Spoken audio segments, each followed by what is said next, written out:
ರಾಜಕಾರಣ ಮಾಡಿ ಅದರಿಂದ ಕೆಟ್ಟ ಜನರಿಗೆ ತೊಂದರೆ ಕೊಡುವಂತ ಒಂದು ಪರಿಸ್ಥಿತಿ ನಿರ್ಮಾಣ ಮಾಡಿ ಈ ಕ್ಷೇತ್ರದ ಜನರಿಗೆ ಅನ್ಯಾಯ ಆಗ್ಬಾರ್ದು. ನಾನಿವತ್ತು ನನ್ನೆಲ್ಲ ನೀವು ಬೈಬೋದು, ನಾನೊಂದು ಘೋಷಣೆಯನ್ನು ಮಾಡ್ತೇನೆ. ಇವತ್ತು ನಿಮಗೆ ಮಾನ ಮರ್ಯಾದೆ ಇದ್ರೆ, ಈ ಕ್ಷೇತ್ರದ ಬಗ್ಗೆ ಗೌರವ ಇದ್ರೆ, ಈ ಕ್ಷೇತ್ರದ ಬಗ್ಗೆ ಮಾಡಿರ್ತಕ್ಕಂಥ ಅನ್ಯಾಯವನ್ನ ಮನವರಿಕೆ ಮಾಡಿಕೊಂಡು, ಈ ಕ್ಷೇತ್ರದ ಮಹಿಳೆಯರಿಗೆ ಮಾಡಿರ್ತಕ್ಕಂಥ ಅನ್ಯಾಯವನ್ನು ಮನವರಿಸಿಕೊಂಡು ನೀವು ನಾಳೆ ಡಿಕ್ಲೇರ್ ಮಾಡಬೇಕು, ನಾನು ಮುಂದೆ ಈ ಕ್ಷೇತ್ರದ ಚುನಾವಣೆಗೆ ನಿಲ್ಲದಿಲ್ಲ ಅಂತೇಳಿ. ನಾನು ನಾಳೆ ಡಿಕ್ಲೇರ್ ಮಾಡ್ತೇನೆ, ನಾನು ಈ ಕ್ಷೇತ್ರದ ಚುನಾವಣೆಗೆ ನಾನು ನಿಲ್ಲದಿಲ್ಲ. ನಿಮ್ ಜೊತೆ ನಿಂತು ಚುನಾವಣೆಗೆ ನಿಂದಲೇ ಇದ್ರು, ನನ್ನ ಜೀವ ಕೊಟ್ಟು ಈ ಕ್ಷೇತ್ರದ ಜನರಿಗೆ ದುಡಿತಾರೆ. ನನ್ನ ಜೀವ ತೆಗೆದಿದ್ದೀನಿ, ನನ್ನ ಕುಟುಂಬ ಬೀದಿ ತಂದಿದ್ದೀನಿ, ದಿನನಿತ್ಯ ಕೋಟಿ ಅಲಿಯಾಗಿ ಮಾಡಿದ್ದೀನಿ, ನನ್ನ ಹಾಳು ಮಾಡಿದ್ದೀನಿ, ನೀವು ಸಾಲ ಮಾಡಿದ್ದೀನಿ, ನಾನು ಇಷ್ಟೊಂದು ಅನ್ಯಾಯ ಮಾಡಿದ್ರೆ ಜನಕ್ಕೆ, ಇಷ್ಟೊಂದು ಅನ್ಯಾಯ ಮಾಡಿದ್ರೆ ಜನಗೆ ಅನ್ಯಾಯ ಮಾಡಿಲ್ಲ, ಜನಗೆ ಅನ್ಯಾಯ ಮಾಡಿಲ್ಲ. ನಾನು ಇವತ್ತು ವಾಚನೆ ಮಾಡ್ತಾರೆ, ನಾನೆಲ್ಲ ಚುನಾವಣೆಗೆ ನೀವು ಯಾರು ಹಾಕಿದ್ದೀನಿ. ಆ ಮನುಷ್ಯ ಅಂತ ಕೆಟ್ಟ ಮನಸ್ಥಿತಿಯ ಮನುಷ್ಯ ಈ ಕ್ಷೇತ್ರದ ಶಾಸಕ ಮತ್ತಾಗಬಾರ್ದು. ಆದ್ರೆ ಈ ಕ್ಷೇತ್ರಕ್ಕೆ ದೊಡ್ಡ ಮಾರಕ. ಯಾರ ಮನೆ ಹೆಣ್ಣು ಮಕ್ಕಳು ಏನ್ ಮಾಡ್ತಾರೆ ಅಂತ ಗೊತ್ತಿಲ್ಲ.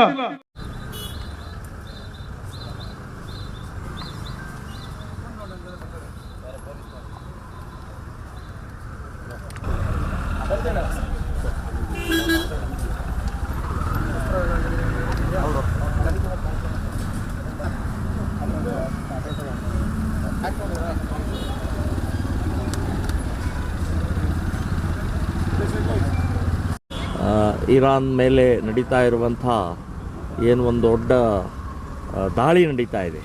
ಅದರಲ್ಲಿ ಈಗಾಗಲೇ ಆಯತುಲ್ಲಾ ಖಾನ್ ಖಮೇನಿ ಸತ್ತಿದ್ದಾರೆ. ಸತ್ತ ತಕ್ಷಣವೇ ಇಡೀ ಜಗತ್ತಿನಲ್ಲಿ ಇವತ್ತು ನಮ್ಮ ವಿಶೇಷವಾಗಿ ಭಾರತದ ಸಿಯಾ ಮುಸ್ಲಿಮರು ಬೀದಿಗಿಳಿದು ಪ್ರತಿಭಟನೆಯನ್ನು ಮಾಡ್ತಾ ಇದ್ದಾರೆ. ಕರ್ನಾಟಕದಲ್ಲೂ ಮಾಡ್ತಾ ಇದ್ದಾರೆ. ಆದರೆ ಖಮೇನಿ ಅನ್ನುವಂಥ ಒಬ್ಬ ರಾಕ್ಷಸ, ಅವನು ಅತ್ಯಂತ ಕ್ರೂರಿ. ಅವನು ಮಹಿಳೆಯರ ಮೇಲಂತೂ ಅತ್ಯಂತ ದೌರ್ಜನ್ಯವನ್ನು ಎಸಗಿದಂಥ, ಯಾವುದೇ ಮುಸ್ಲಿಮ ರಾಷ್ಟ್ರಗಳನ್ನು ನೆಮ್ಮದಿಯಾಗಿ ಬಿಟ್ಟಂಥ ವ್ಯಕ್ತಿ ಅಲ್ಲ. ನಮ್ಮ ದೇಶಕ್ಕೂ ವಿರೋಧಿ ಇಲ್ಲ. 370ನೇ ವಿಧಿ ನಾವು ಪ್ರಧಾನಮಂತ್ರಿ ರದ್ದು ಮಾಡಿದಾಗ ಅದನ್ನು ಬಲವಾಗಿ ವಿರೋಧ ಮಾಡಿದಂಥ ವ್ಯಕ್ತಿ.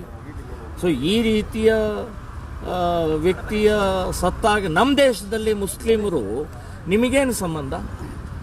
ಅತ್ಯಂತ ಕ್ರೂರಿಯಾದಂಥ ಒಬ್ಬ ವ್ಯಕ್ತಿಯ ಸತ್ತ ನಂತರ ಇಲ್ಲಿ ನೀವು ಪ್ರತಿಭಟನೆ ಮಾಡುವಂಥ ಪ್ರಕ್ರಿಯೆ ಇದು ಅನಾವಶ್ಯಕವಾಗಿದೆ. ನಮ್ಮ ದೇಶದಲ್ಲಿ ಕಾಶ್ಮೀರದಲ್ಲಿ ಗಲಾಟೆ ಆದಂಥ ಸಮಯದಲ್ಲಿ ಪಹಲ್ಗಾಮ್ದಲ್ಲಿ 26 ಹೆಣಗಳು ಬಿದ್ದಾಗ ಎಲ್ಲಿ ಮಲ್ಕೊಂಡಿದ್ರು? ನೀವು ನಿದ್ದೆ ಮಾಡ್ತಾ ಇದ್ರಾ? ಈ ದೇಶದ ಹೆಣಗಳು ಉರುಳಿದಾಗ ಮುಸ್ಲಿಮರೇ ಹೊಡೆದಾರಲ್ಲ, ಅವಾಗೇನು ಮಾಡ್ತಾ ಇದ್ರಿ? ಹಾಗೆ ಅನೇಕ ಘಟನೆಗಳು ನಡೆದಂಥ ಸಮಯದಲ್ಲಿ ಬಾಯಿ ಮುಚ್ಕೊಂಡಿರೋದು. ಈಗ ಎಲ್ಲಿಯವನು ಖೊಮೈನಿ ಕ್ರೂರಿ ಒಬ್ಬ ರಾಕ್ಷಸವನ್ನು ಸತ್ತ ತಕ್ಷಣವೇ ನಮ್ಮ ದೇಶದ ಅನ್ನ ತಿಂದು ನಮ್ಮ ದೇಶದಲ್ಲಿ ಹುಟ್ಟಿ ಇವತ್ತು ನೀವು ಪ್ರತಿಭಟನೆಯನ್ನು ಮಾಡ್ತಾ ಇದ್ದೀರಿ. ಸೊ ಬಾಯಿ ಮುಚ್ಕೊಂಡಿರಬೇಕು ಅಂತನ್ನುವಂಥದ್ದು ಹೇಳ್ತೇನೆ. ಸರ್ಕಾರ ಇವ್ರ ಮೇಲೆ ಕ್ರಮ ತಗೊಳ್ಬೇಕು ಅಂತನ್ನುವಂಥದ್ದು ಕೂಡ ಹೇಳ್ತಾ ಇದ್ದೀನಿ. ಬೆಂಗಳೂರಿನ ಶಾಂತಿನಗರದಲ್ಲಿ ಹ್ಯಾರಿಸ್ ನೇತೃತ್ವದಲ್ಲಿ ಆಗಿದೆ.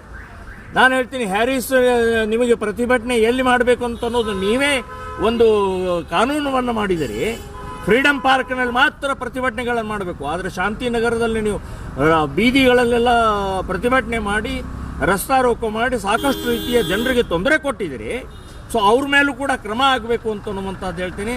ಈ ಖಮೇನಿ ಅನ್ನುವಂಥ ಈ ರಾಕ್ಷಸನ ಕೊಂದಂಥ ಸಮಯದಲ್ಲಿ ಇವತ್ತಿನ ಈ ದೇಶದಲ್ಲಿ ಅತ್ಯಂತ ಶಾಂತಿ ನೆಲೆಸಿದೆ ಅಂತನ್ನುವಂಥದ್ದನ್ನೇ ಹೇಳ್ತಾ ಇದ್ದೀನಿ. ಶಿವಮೊಗ್ಗದ ಪ್ರತಿಭಟನೆಯ ಸಮಯದಲ್ಲಿ ಗಾಂಧೀಜಿಗೆ ಹೋಲಿಕೆ ಮಾಡಿದ್ದಾರೆ.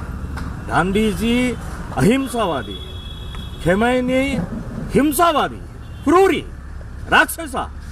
ಸೊ ಅವರಿಗೆ ಗಾಂಧೀಜಿ ಜೊತೆಗೆ ಹೋಲಿಸ್ತೀರಿ? ನಿಮಗೇನಾದರೂ ಮಾನ ಮರ್ಯಾದೆ ಇದೆಯಾ? ಸಿಯಾ ಮುಸ್ಲಿಮರಿಗೆ ಮುಖಂಡರಿಗೆ ನಾನು ಕೇಳ್ತಾ ಇದ್ದೀನಿ, ಈ ರೀತಿ ಕಂಪೇರ್ ಮಾಡುವಂಥದ್ದು ಸರಿಯಲ್ಲ. ಇಲ್ಲಿ ಪ್ರತಿಭಟನೆ ಮಾಡುವಂಥದ್ದು ಅವಶ್ಯಕತೆ ಇಲ್ಲ ಅಂತನ್ನುವಂಥದ್ದು ಹೇಳ್ತೀನಿ. ಶಿವಮೊಗ್ಗದಲ್ಲಿ ಮಹಿಳೆ ಮತ್ತು ಅಲ್ಲಿ ಎಲ್ಲ ಪ್ರಮುಖರು ಹೇಳಿದ್ದು ಅತ್ಯಂತ ವಿಚಿತ್ರವಾಗಿ ಖಂಡನೀಯವಾದ.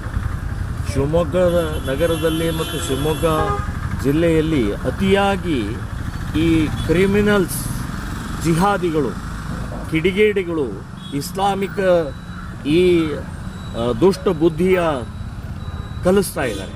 ಮಹಿಳೆ ಹೇಳ್ತಾಳೆ ಖಮೇನಿ ಮನೆಯಲ್ಲಿ ಹುಟ್ಟುತ್ತಾರೆ ಅಂತ ನೋಡಿ. ಮನೆಯಲ್ಲಿ ಈ ರೀತಿಯ ರಾಕ್ಷಸರು ಹುಟ್ಟಿದರೆ ಮೊದಲನೇ ದೌರ್ಜನ್ಯ ನಿಮ್ಮ ಮಹಿಳೆಯರ ಮೇಲೆ. ಇವತ್ತು ಬುರ್ಕಾ ಹಾಕದೇ ಇರುವಂಥ ಒಂದು ಸಣ್ಣ ಪಾರ್ಟ್ ಕೂದಲು ಕಾಣಿಸ್ತಾ ಇದ್ದರೆ ಗುಂಡು ಹೊಡೆದು ಕೊಂದಂಥ ಖೇಮೈನಿ ಅಂಥವ್ನು ಹುಟ್ಟಬೇಕಾ? ನಮ್ಮ ದೇಶದಲ್ಲಿ ಹುಟ್ಟೋದು ಬೇಡ. ನೀವು ಎಲ್ಲಿ ಹುಟ್ಟಬೇಕು ಅಂತನ್ನುವಂಥ ಆ ದೇಶಕ್ಕೆ ಹೋಗಿ ಅಲ್ಲಿ ಆನಂದವಾಗಿ ಬದುಕಿರಬೇಕಾದ್ರೆ ಬದುಕಕ್ಕೆ ಸಾಧ್ಯನೇ ಇಲ್ಲ.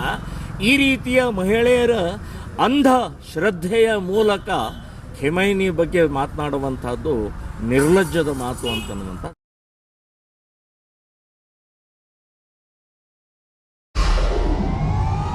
ವಿಡಿಯೋ ನೋಡಿದ್ದಕ್ಕೆ ಧನ್ಯವಾದಗಳು.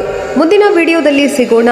ಕ್ಷಣ ಕ್ಷಣದ ಸುದ್ದಿಗಾಗಿ ವೀಕ್ಷಿಸಿ ನ್ಯೂಸ್ ಕರ್ನಾಟಕ, ಸದಾ ನಿಮ್ಮ ಜೊತೆ.